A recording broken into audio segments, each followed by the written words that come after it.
Cuando un empático absorbe la oscuridad del narcisista y sobrevive, algo irreversible ocurre. Muere la persona que solía ser. No es resiliencia, no es fortaleza, es una mutación brutal. Carl Jung lo llamó el precio de mirar al abismo sin escapar. Ese momento en que descubres que tu sensibilidad ya no es ternura, sino un arma que nadie esperaba. El narcisista pensó que te estaba destruyendo, pero en realidad estaba fabricando a alguien que ni él puede manipular.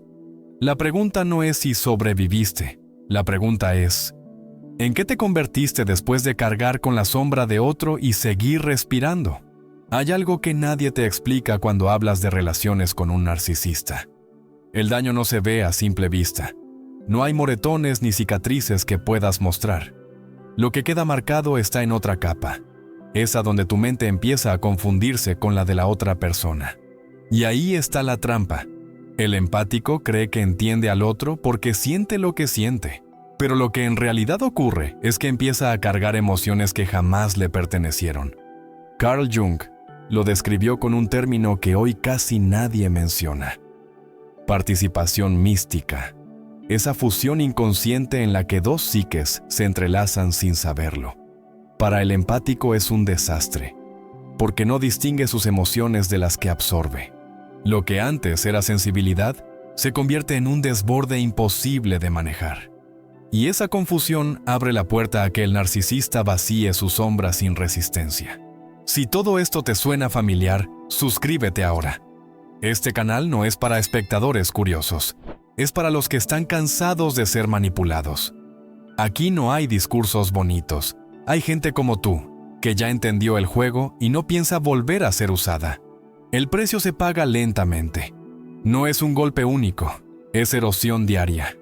Te levantas sintiendo vergüenza sin saber de dónde viene. Piensas que eres insuficiente aunque nadie te lo haya dicho en ese momento. Tu cuerpo reacciona como si estuvieras en peligro, pero no hay un enemigo visible. Ese es el costo de haber sido condicionado a absorber culpas ajenas. Tu sistema nervioso se vuelve rehén de batallas que no son tuyas. Lo más perverso es que esta invasión psíquica no necesita violencia física. Basta con pequeñas frases, silencios cargados, gestos que te hacen dudar de ti mismo. Alguien que sabe manipular ese terreno entiende que mientras más sensible seas, más fácil es usar tu empatía como un canal para depositar su basura emocional. Y lo hace con precisión quirúrgica. La culpa pasa a ser tuya, la rabia pasa a ser tuya, el vacío pasa a ser tuyo. Jung advertía que el inconsciente no soporta el vacío. Y cuando un empático absorbe demasiado, ese vacío se llena de material que nunca debió estar ahí. Ansiedad, insomnio, ataques de pánico, pensamientos que no reconoces como propios.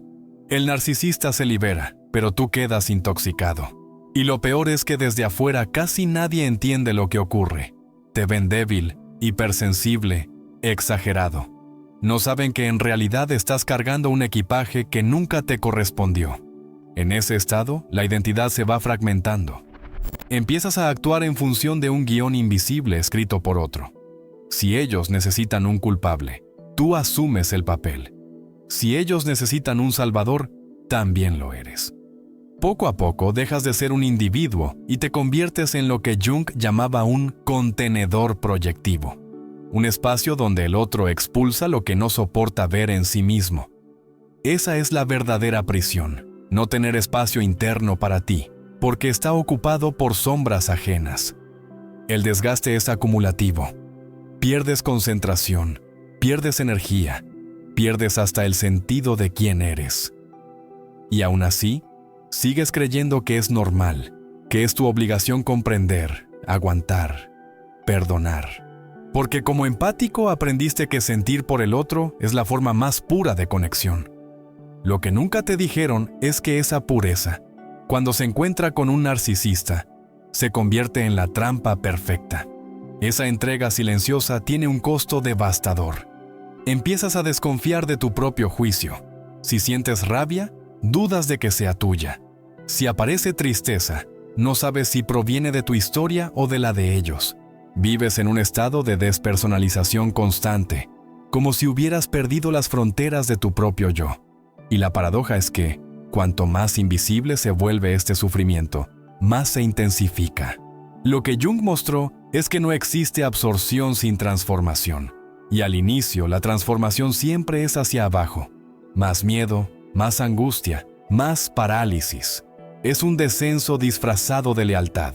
Un sacrificio inútil que parece amor, pero que en el fondo es autoabandono. Y lo más doloroso es darte cuenta de que nadie te pidió ese sacrificio. Lo ofreciste porque así aprendiste a sobrevivir en la infancia, cargando con lo que otros no querían enfrentar. Ese es el precio real de absorber la oscuridad del narcisista.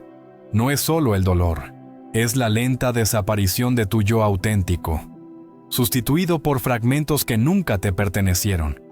Lo que queda es un cascarón que todavía sonríe, que todavía atiende a los demás, pero que por dentro se siente cada vez más extraño. Y ese estado, aunque parezca estable, es insostenible. Tarde o temprano llega el colapso, y con él, la posibilidad de otra vida. Llega un punto en el que el cuerpo no aguanta más, pero lo que se rompe no es físico, es interno. Ya no sabes qué emoción es tuya y cuál se infiltró desde afuera. Lo que al principio parecía una sobrecarga manejable, se convierte en algo más peligroso, una fractura de identidad. Carl Jung lo llamó disolución de la persona, la disolución de la máscara social. Esa máscara que usamos para encajar, para funcionar, para aparentar normalidad, empieza a resquebrajarse. El empático que sobrevive al narcisista descubre un día que esa sonrisa automática ya no cubre nada, que la amabilidad se siente vacía, que incluso el gesto de escuchar parece falso. No es que dejes de sentir, es que ya no tienes claro quién está sintiendo. Lo más desconcertante es la desconexión con uno mismo. Te miras al espejo y reconoces el rostro, pero no a la persona que lo habita. Jung lo explicaba como una pérdida de centro psíquico. El ego, que organiza pensamientos y recuerdos, colapsa bajo el peso de material inconsciente demasiado grande. Y en ese desmoronamiento, todo lo que creías estable se derrite. Confianza, deseos, incluso la capacidad de soñar. No hace falta un trauma visible para llegar a ese punto. Basta con años de sobrecarga emocional hasta que un día despiertas y la empatía se siente muerta. Esa muerte es brutal porque toca el núcleo de tu identidad. Siempre creíste que tu valor estaba en cuidar, en comprender, en sostener. Cuando esa función se quiebra, no queda nada con qué reconocerte. Es como si tu existencia entera se hubiese basado en un rol que ya no puedes desempeñar. Lo más cruel es la contradicción. Sigues funcionando, trabajas, conversas, cumples con obligaciones. Desde fuera pareces igual, pero dentro la experiencia es de vacío absoluto. Jung lo describió en su estudio sobre la neurosis moderna.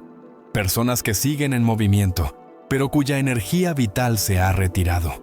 No es depresión en el sentido común, es una desconexión profunda con el propio ser. El colapso silencioso tiene otra cara, la pérdida de confianza en la percepción. Empiezas a dudar de lo que sientes, de lo que piensas, incluso de lo que recuerdas. Eso genera un estado de vigilancia constante, un chequeo mental que desgasta aún más. Jung observaba que cuando el inconsciente invade sin ser procesado, aparece lo que llamó inflación. El yo se diluye y queda absorbido por fuerzas más grandes. Para el empático, eso se traduce en paranoia, en la sospecha de que todo está contaminado, hasta la propia memoria. En medio de este colapso, la soledad se vuelve insoportable. No porque falte compañía, sino porque la desconexión interna hace imposible sentirse acompañado de verdad. Puedes estar rodeado de gente y, aún así, sentir que no existes. Jung decía que la peor soledad es no poder estar en paz consigo mismo, y en este estado esa frase se convierte en realidad tangible. Muchos llegan aquí sin saber cómo. Un día sienten que todo se derrumbó de golpe, pero la verdad es que venía pasando hace años. Es un desgaste invisible, un goteo lento que vacía la mente. Y cuando la estructura se quiebra, el resultado es aterrador. Silencio interior, pero no de calma, sino de ausencia. Como si algo esencial se hubiera retirado y en su lugar quedara un eco. Ese vacío, aunque parezca el final, es el punto donde la historia comienza a cambiar. Porque en esa disolución, lo falso deja de sostenerse. Lo que se hunde es la máscara, no la esencia. Y aunque en este momento sea imposible verlo, esa grieta abre el paso a otra etapa. El colapso no es la última palabra. Es la condición necesaria para que lo auténtico empiece a surgir. Después del colapso, muchos creen que no hay regreso. Lo curioso es que justo ahí comienza a gestarse una transformación que no se parece a nada conocido. No surge por decisión consciente, ni por leer frases motivacionales, sino porque la psique busca sobrevivir como puede. Jung explicaba que la mente tiene una capacidad de autorregulación. Cuando la sombra inunda demasiado, aparecen defensas internas que antes no existían. No son elegantes, no son cómodas, pero te impiden caer del todo. Una de esas defensas es la indiferencia que antes parecía imposible. El empático que solía absorberlo todo empieza a sentir un límite extraño, como una alergia automática al dolor ajeno. No es frialdad, es un rechazo visceral. Jung lo relacionaba con la función trascendente. Ese mecanismo por el cual la psique, saturada de contradicciones, genera una tercera vía que no existía. No es lo viejo ni lo nuevo, es algo inédito que surge del conflicto extremo. Esa mutación tiene un costo. Al principio parece que perdiste la empatía, que ya no sientes nada. Pero lo que ocurre es diferente. La sensibilidad se reconfigura. Dejas de ser un contenedor pasivo y empiezas a detectar la manipulación en segundos. Lo que antes confundías con intuición difusa, se vuelve una claridad implacable. Jung lo describía como asimilación de la sombra, cuando integras fragmentos oscuros que antes te controlaban y en lugar de destruirte, se convierten en conocimiento. El cambio se nota en lo cotidiano. Donde antes justificabas a quien te hacía daño, ahora aparece un no inmediato. Donde antes te desbordabas intentando explicar lo que sentías, ahora eliges el silencio. No es estrategia aprendida, es un reflejo nuevo. Es el resultado de haber vivido tan de cerca la manipulación que tu mente desarrolló algo así como anticuerpos psíquicos. No se trata de endurecerte, sino de haber quemado la ingenuidad en el proceso. El sobreviviente no se parece al empático original. Esa versión ingenua, siempre disponible, ya no existe.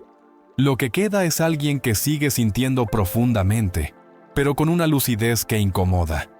Y aquí está lo interesante. Esa lucidez no proviene de teorías ni de terapia exclusivamente, sino de la experiencia directa del infierno. Jung señalaba que la conciencia solo se expande cuando se enfrenta a lo que parecía insoportable. En este caso, esa expansión convierte a la víctima en alguien que reconoce patrones psicológicos al instante. Hay un cambio más sutil pero igual de poderoso. La energía que antes se gastaba en sostener al otro empieza a replegarse hacia adentro. Ese repliegue no es egoísmo, es supervivencia. Te das cuenta de que el cuidado no puede seguir siendo unidireccional. Lo interesante es que no llegas a esa conclusión por filosofía, sino porque tu cuerpo y tu mente ya no toleran el viejo modo de vivir. Jung advertía que cuando la psique ignora su propio equilibrio, tarde o temprano se reorganiza a la fuerza, y eso es lo que ocurre aquí. Lo llamativo de esta etapa es la paradoja. Desde fuera parece que has cambiado para mal. Te llaman distante, frío, incluso egoísta. Pero en realidad lo que ha ocurrido es que ya no estás disponible para cargar con lo que no es tuyo. La mutación no consiste en dejar de ser sensible, sino en sobrevivir lo suficiente como para que tu sensibilidad ya no sea una trampa. Jung lo decía con otras palabras. El individuo se convierte en totalidad cuando logra incluir lo que antes rechazaba. Este proceso no tiene un momento exacto de inicio. No despiertas un día convertido en sobreviviente. Es acumulativo. Cada límite impuesto, cada silencio elegido, cada retirada a tiempo va moldeando una identidad nueva. Una identidad que no se construyó en la calma, sino en la confrontación con lo insoportable. Y aunque al principio duela, poco a poco empiezas a reconocer que ese nuevo yo tiene algo que nunca habías sentido: consistencia. La mutación, en última instancia, es el paso de recipiente a sobreviviente. De alguien que absorbía para sostener a otro, a alguien que integra la sombra para sostenerse a sí mismo. No significa que el dolor desaparezca, significa que ya no dicta cada uno de tus movimientos. Y esa diferencia es la que marca el inicio de un camino completamente distinto. Después de mutar y dejar de ser recipiente, lo inevitable ocurre. Vuelves a la vida cotidiana. No puedes quedarte en aislamiento para siempre. Tarde o temprano, el sobreviviente regresa a la sociedad, a los vínculos, a los espacios que antes lo consumían. Y es ahí donde surge el contraste. Ya no reaccionas igual, y los demás lo sienten al instante. El retorno se vuelve incómodo no porque busques confrontar, sino porque tu sola presencia altera la dinámica. Carl Jung hablaba de la constelación de arquetipos. Cuando un individuo atraviesa una transformación interna, activa en otros respuestas inconscientes que no controlan. Eso explica por qué, al volver a relacionarte, algunos empiezan a evitarte, otros te acusan de haber cambiado demasiado, y otros sienten miedo sin entender por qué. Lo que les incomoda no son tus palabras, es el hecho de que ya no absorbes sus proyecciones. Has dejado de ser el muro blando que amortiguaba su sombra, y eso los enfrenta consigo mismos. El poder adquirido en este proceso no es grandilocuente. No hay discursos heroicos ni actos de venganza. La fuerza se nota en lo que ya no permites. Donde antes aceptabas explicaciones confusas, ahora exiges claridad. Donde antes tragabas silencio, ahora simplemente te retiras. Esa capacidad de sostener límites sin justificarlos desarma a cualquiera que estaba acostumbrado a manipularte. Jung lo explicó con su concepto de individuación avanzada. La persona que logra diferenciarse sin necesidad de destruir al otro. El costo de este regreso es la soledad. No porque no haya gente cerca, sino porque no todos pueden tolerar la nueva versión de ti. Jung describía este fenómeno como la soledad del individuado, el aislamiento que surge cuando tu nivel de conciencia deja de encajar con el colectivo. Es un precio alto, la pérdida de vínculos, de círculos donde antes encajabas, incluso de familiares que no entienden tu nueva manera de estar en el mundo. Pero ese vacío social también trae un descubrimiento. Puedes habitarte a ti mismo sin miedo. Otra consecuencia es la visibilidad. Aunque no lo busques, tu presencia llama la atención. Hay quienes se sienten atraídos, como si vieran en ti una señal de que es posible salir del mismo laberinto. Y hay quienes reaccionan con hostilidad, porque tu independencia amenaza sus viejas dinámicas.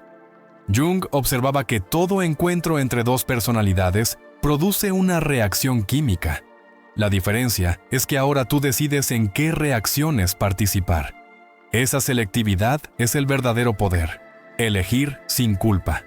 La incomodidad que generas también despierta proyecciones nuevas. Algunos te ven como arrogante, otros como insensible.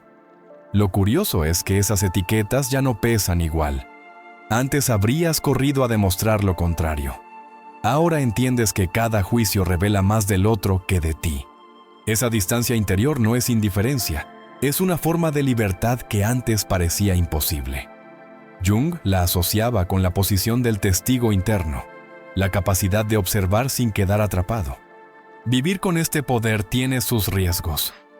Uno de ellos es el exceso de dureza, cerrar tanto las puertas que nadie pueda entrar. Jung advertía del peligro de la unilateralidad psíquica, cuando una parte de la personalidad domina al resto y bloquea la flexibilidad. Por eso este retorno exige vigilancia constante.